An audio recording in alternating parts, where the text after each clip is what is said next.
Good morning. Good morning. Good morning. Good afternoon and good evening. Wherever it is that you're finding yourselves right now, very happy to have you here. Happy to see you here with me. It's still morning here in Bali, so when I have my coffee here with you, really nice Balinese proper coffee to just kind of start that day. And what's been a bit of a theme coming up because I love to watch social media and see what are people saying, what are people doing, what is happening. And there's always this wave, there's always this sense of distress always going on, always. When you look at the post, even something that is meant to just be a neutral post can instantly just be changed into something that's really stressful. It can be changed into something that's inducing fear in us, to provoke, to get people to listen, to get people to take note. And I find this extremely emotionally manipulating, despite what the intentions are. I mean, because at the end of the day, what this is constantly creating is anxiety. Constant, unnecessary anxiety. Anxiety has become almost like a chronic illness that just does not go away. And it doesn't matter how we try to set up our lives, what medication people get on, how much they drink or exercise they do. There's always this constant background problem. Sometimes we fail to practice what we preach, and that happens to me too. And that's why I want to talk about this topic, because this is something that I find that I get sucked into on a regular basis myself. This is something that affects me too, and it affects my partner, it affects my people that surround me, my team. It's something that we all go through on a regular basis. And what happens when we look at the concept of anxiety? Anxiety is, in my opinion, how I teach a metaphysical anatomy technique, which you can all find out so much more at evetterose.com, is it's a jumble, like just this masses and masses of emotions and instinctive responses and subconscious memories that's coming up, that's being triggered. And because we don't have this natural innate ability and capacity anymore, we still have it, but it's not have it is probably the wrong way to say that. We still have it, it's just suppressed. And we don't tap into that capacity anymore because we've rewired ourselves to adapt to coping mechanisms. Now, when we get anxious, when we get stressed, what do? What do you do? What is your way of coping? What is your way of dealing with it? What do you do? Do you grab a cigarette, which I also did in the past? Do you grab alcohol? Do you maybe try to watch a movie, or do you binge eat? What is it that you feel that you need to do in order to comfort yourself from this distress that you're feeling when you feel anxious? Because we are anxious avoidant, right? We're anxious avoidant. And Jamie said there, I prayed. That's beautiful. I love that. I absolutely love that. But here's the thing. After you, for example, said the prayer, after you took the action, has the anxiety subsided? Or is there another action that you take? Because at the end of the day, when we don't find an immediate solution, an immediate sense of comfort from the discomfort that we're feeling, we continue to look for more patterns and ways and actions to take to help us, to calm us down. We could call a friend, or we can, maybe, I don't know, read a good book, or we can procrastinate. There can always be some. I take a nap. Great. You know what? I love that. That is absolutely fantastic what she just said. I take a nap.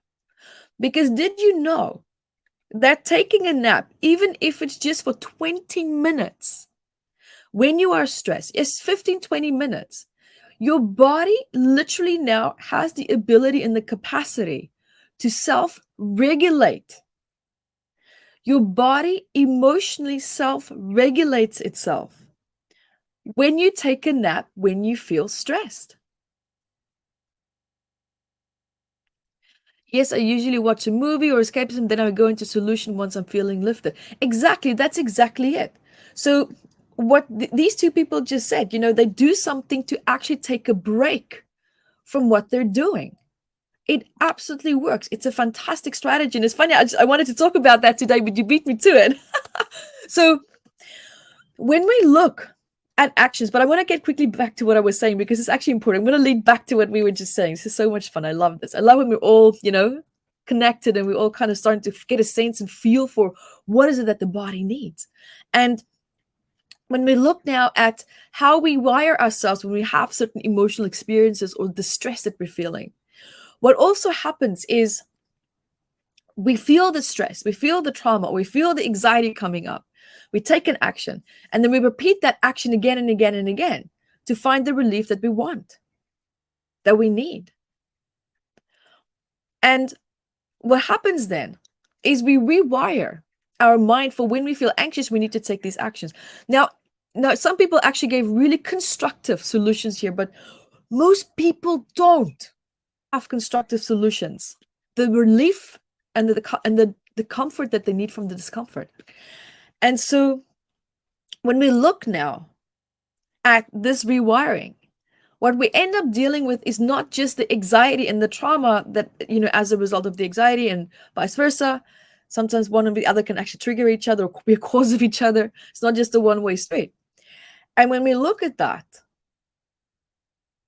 now we're dealing with not just the anxiety, but we're dealing with the coping mechanisms that we're wiring ourselves for, which in this case now, if it is destructive, that becomes another negative, traumatic, engraved pathway now that we need to deal with as well. Now, rewiring that. Now we need to rewire that. And that's exactly what I wanted to talk to you about today. And when we look at the rewiring part, taking a rest, taking a power nap, or taking an action that is constructive, right? That is constructive, meaning that will let you feel positive. But when you're done with it, it's actually a positive rewiring action that you're taking. It's healthy for the body and the mind, right? It allows you to move into a place of problem solving rather than feeling stuck in a place of powerlessness and feeling unresourceful. Because when we feel unresourceful, the body panics. It panics. It absolutely hates feeling unresourceful.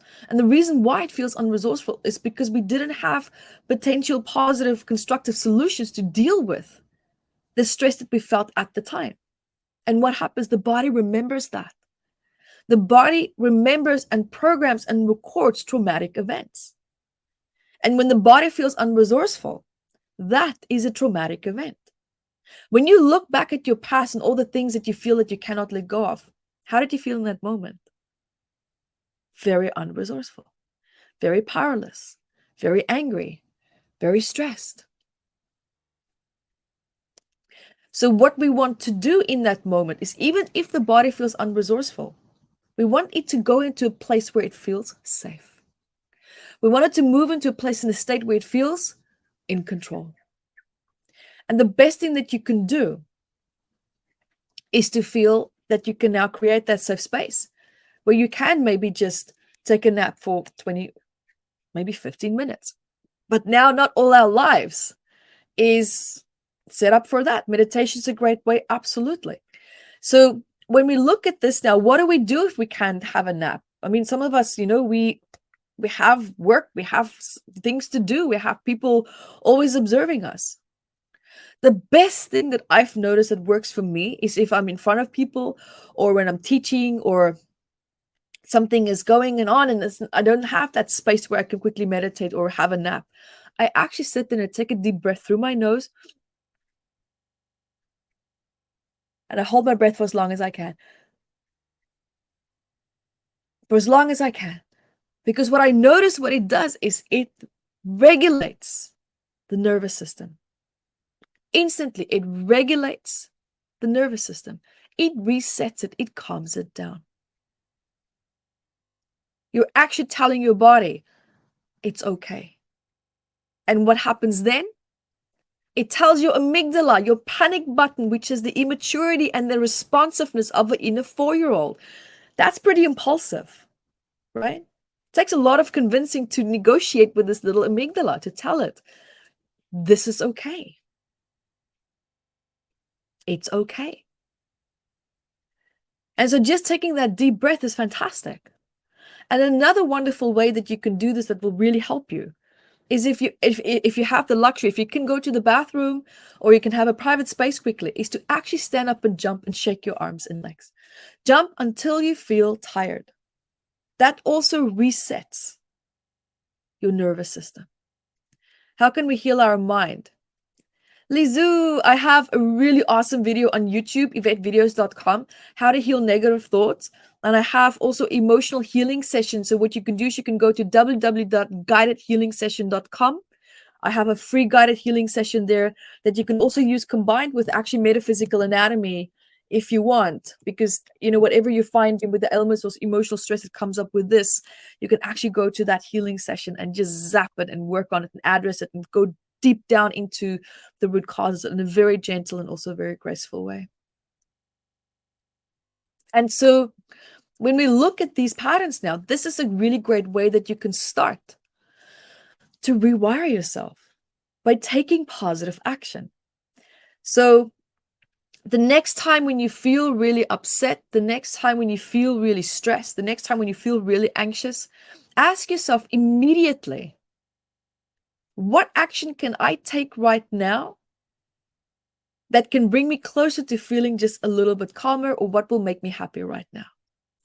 And the answer, of course, has to be plausible. It needs to be something that you can actually take action on, right? That would be kind of helpful. Jump up and down. I mean, yes, literally just jump up and down, because what happens is when your body feels so stressed, that is your instinctive fight or flight response. That's like, hey, I need to move. I need to move. There's cortisol, there's adrenaline. Your body actually physically needs an outlet. And so when you jump, you're actually utilizing, you're using that cortisol, you're using that adrenaline, and it doesn't get stuck in the body. So that's a really great way to do in that case. So if you're feeling a little bit shaky, the best thing to do is jump and then have a lie down if you can, or hold your breath, just one deep breath. Hold it for as long as you can. But if you have the luxury, of course, to have a lie down, please go for it. It's www.guidedhealingsession.com. You can go there. There you go. So I hope that helps. So guys, it was so great to connect here with you live, and keep asking me these really great questions. I love to, talk to you and to connect with you, and just to kind of help you with, certain aspects where you feel stuck in your life, and just live interaction is always the best. It's beautiful to connect, and it's really wonderful. So guys, I would love to connect with you next time. We do this weekly, and I love to just jump here on also just randomly. And so keep asking me these really beautiful, great questions. And also check out evetterose.com. I have a lot of great events coming up that will be live here in Bali and also online. So you can catch me on Zoom. A lot of them is free as well. So just join there. Let's connect and let's reconnect and build an online community. See you next time. Be the light that you are. Bye, everyone.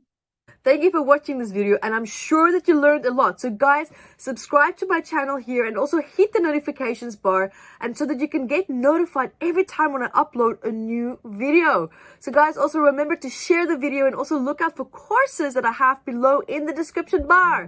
And until next time, be the light that you are.